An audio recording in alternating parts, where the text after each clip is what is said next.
Halo teman-teman semuanya, selamat pagi. Jadi di sini saya akan mempresentasikan strategi digital marketing. Nah, di sini saya memilih brand Asics sebagai eh, brand yang ingin saya analisis. Oke, yang pertama selanjutnya analisis pasar dulu, yaitu situation analysis. Nah, tren yang ada di kondisi sekarang yaitu tuh adalah industri sportwear itu udah mulai kompetitif. Udah sangat kompetitif lah, baik dari brand Asics-nya sendiri, ada brand Adidas, brand Hoka, dan lain sebagainya. Masih banyak brand-brand sepatu yang emang sangat-sangat berkembang. Lalu yang kedua yaitu ada tren hidup sehat dan olahraga itu mulai meningkat, khususnya semenjak zaman-zaman dulu ada sepeda, habis itu setelah itu ada COVID kan teman-teman. Nah, setelah COVID ini orang-orang mulai aware nih soal kesehatan kita, soal eh, kondisi tubuh kita. Jadi oleh karena itu peningkatan olahraga itu terjadi sangat signifikan lah setelah adanya COVID. Lalu yang ketiga adalah konsumen yang seiring meningkat baik secara digital maupun offline. Lalu next ada objektif. Nah, objektif di sini adalah maksudnya adalah tujuan dari strategi digital marketing ASIC sendiri. Tentunya yang pertama adalah untuk meningkatkan brand awareness kepada para konsumen, lalu yang kedua memperkuat positioning sepatu, khususnya dalam berkompetisi terhadap kompetitornya brand-brand lain tadi. Di sini ASIC sebenarnya cukup kuat di segmen running teman-teman, baik dari roadnya maupun di bagian trail run-nya. Lalu yang ketiga ada meningkatkan engagement media sosial, lalu ada mendorong penjualan online.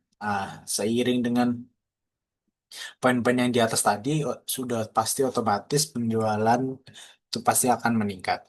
Oke, next. Strategi yang apa ya? Secara umum strategi yang diterapkan ASIC sendiri yaitu adalah customer centric dan content driven.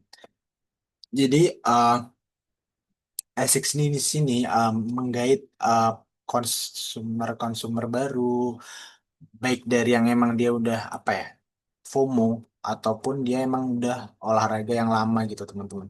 Bagi beberapa konsumen atau mungkin masyarakat secara umum dia udah berkesinambung, udah bercimbung di dalam olahraga sejak lama itu udah pasti tidak asing dengan brand ASICS sendiri gitu. Nah, bagi mereka yang emang udah lama dalam dunia olahraga, pasti A60 apa ya, brand yang cukup memberikan apa ya, price to value gitu teman-teman. Maksudnya dari segi desain, dari segi endurance sepatunya itu benar-benar awet gitu. Jadi dia tidak hanya mementingkan dari apa ya, istilahnya kayak kemampuan atau apa ya, skill yang ada dalam sepatunya itu, tapi dia juga looks-nya tuh juga bagus gitu. Looks-nya tuh juga eye-catching, ngikutin perkembangan zaman. Nah, yang nggak kalah penting adalah dia juga endurance gitu. Jadi rata-rata, kebetulan kan saya juga ada beberapa sepatu Asics tuh, rata-rata 1 tahun lebih itu dia masih enak gitu, udah cukup gitu loh. Jadi dia tidak apa ya, tidak ngebuat para konsumer ini kecewa. Nah, selain itu, ada konten yang selalu diberikan oleh Asics. Asics ini cukup apa ya? Cukup menarik untuk konten-konten yang dia-upload di sosial media, baik Instagram, TikTok, dan sebagainya. Lalu yang selanjutnya ada website. Nah, jadi teman-teman bisa apa ya? Berkunjung sendiri ke website Asics ini cukup ramah bagi orang-orang yang ingin mengenali produk-produk dari ASICS sendiri. Jadi dia udah ada klasemennya sendiri, baik pertama untuk sepatu runningnya, baik dari road maupun trail, lalu ada untuk tenis, bisa tenis atau semacam padel mungkin, lalu yang ketiga ada yang kayak indoor sport, lalu ada yang untuk eh memang untuk buat fashionnya sendiri. Lalu yang keempat ada influencer dan atlet. Jadi ASICS ini juga apa ya? Secara otomatis dia menggait para beberapa orang yang emang dia tuh bisa menginfluence teman-teman semuanya dan juga beberapa atlet yang memang layak untuk diberikan sponsor. Lalu yang keempat, yang maaf yang kelima itu ada ASICS sendiri meluncurkan aplikasi yang ASICS Runkeeper.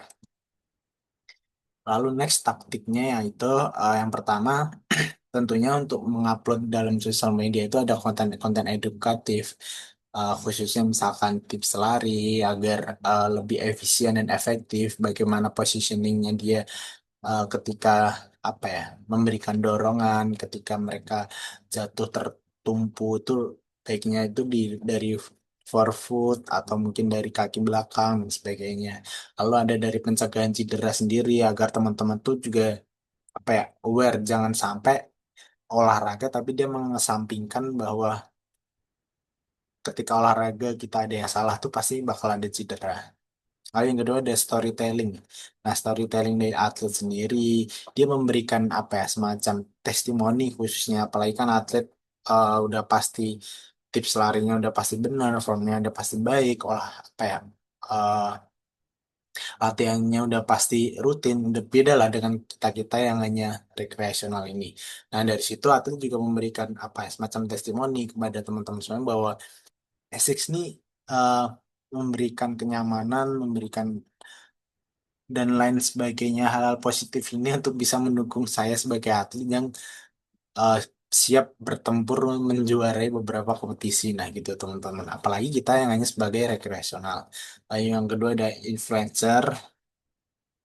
Lalu yang ketiga ada kampanye. Nah kampanye ini biasanya digaungkan tuh ketika ada sesuatu yang ingin diluncurkan gitu. Kayak ada produk-produk baru atau khususnya biasanya produk-produk yang ada segmen baru. Misalkan sebelumnya ASICS segmentasi untuk sepatu running-nya misalkan terbagi menjadi tiga kategori, misalkan bagi yang eh, dia yang sepatu yang nyaman untuk lari pelan, lalu ada yang sepatu all round, lalu yang ketiga ada sepatu yang khususnya untuk race day. Nah, biasanya ketika ada segmen baru, itu ASICS akan meluncurkan kampanye-kampanye tersebut. Lalu yang keempat ada review produk autentik. Oke, next selanjutnya yaitu ada action, yaitu aksi yang harus dilakukan dari ASICS sendiri dalam digital marketing. Yang pertama dari riset target audience, udah pasti karena ketika meluncurkan produk itu pasti ada target audience masing-masing, baik dari audiens yang emang khusus pelari pemula, khusus pelari yang emang dia forefoot, khusus pelari yang emang dia digunakan untuk recovery run atau mungkin untuk race day atau mungkin untuk batas speed session doang atau dan sebagainya. Lalu yang kedua ada penyusunan kalender konten agar upload dalam memberikan ilmu kepada masyarakat itu tersusun secara rapi. Lalu yang ketiga ada produksi konten digital pastinya. Lalu yang keempat ada kolaborasi dengan influencer. Itu udah pasti karena namanya influencer eh, apa ya, dia mampu kan menginfluence masyarakat untuk mengenali produk-produk dari Essex tersendiri. Lalu yang keempat ada distribusi via media sosial dan e-commerce hasil dari produksi konten tadi, kolaborasi influence, dan sebagainya. Oke, next. Yaitu kontrol. Jadi setelah kita melakukan action, tadi banyak tadi ya teman-teman baik dari nge-influence masyarakat, sponsor atlet, menggunakan kampanye untuk mengenal produk-produknya. Nah, kan sekarang sebagian kontrol. Nah, dari kontrol di sini kita bisa melihat nih engagement rate-nya tuh seperti apa, lalu ada peningkatan followers dari sosial medianya, ataupun mungkin dari platform-platform semacam officialnya Tokopedia itu meningkat atau enggak dan sebagainya. Lalu ada traffic dan conversion website. Traffic dari setiap postnya itu seperti apa gitu. Lalu yang ketiga ada performa kampanye digital. Nah, ketika kampanye seperti yang sudah saya jelaskan tadi kan pasti kita bisa melihat nih seperti apa sih eh, efek yang ada di masyarakat, yang ada di tren-tren masyarakat setelah melakukan kampanye digital gitu. Ketika orang-orang semakin, contohnya misalkan ada launching sepatu baru, segmen baru.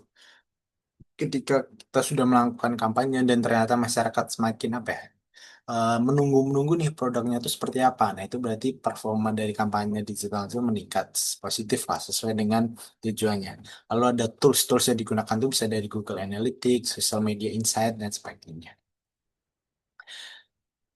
Oke, teman-teman, sekian presentasi dari saya. Sebelum saya ingin memberikan kesimpulan, jadi ASICS ini berhasil menerapkan Stack Framework dengan baik. Bisa dilihat dari analisis pasar yang kuat, teman-teman. Yang kedua ada strategi digital berbasis edukasi dan komunitas. Lalu yang ketiga adalah taktik konten yang diberikan ASICS baik dari influencer, atlet maupun komunitas itu sangat relevan dan sangat bisa apa ya, masuk kepada kita masyarakat secara umum. Lalu yang terakhir ada kontrol data yang jelas gitu teman-teman. Jadi tidak hanya sebatas asal memberikan gebrakan-gebrakan, tapi kita harus mengontrol setiap gebrakan itu, bagaimana insight-nya, bagaimana perkembangannya, dan lain sebagainya. Oke, sekian teman-teman presentasi dari saya. Terima kasih.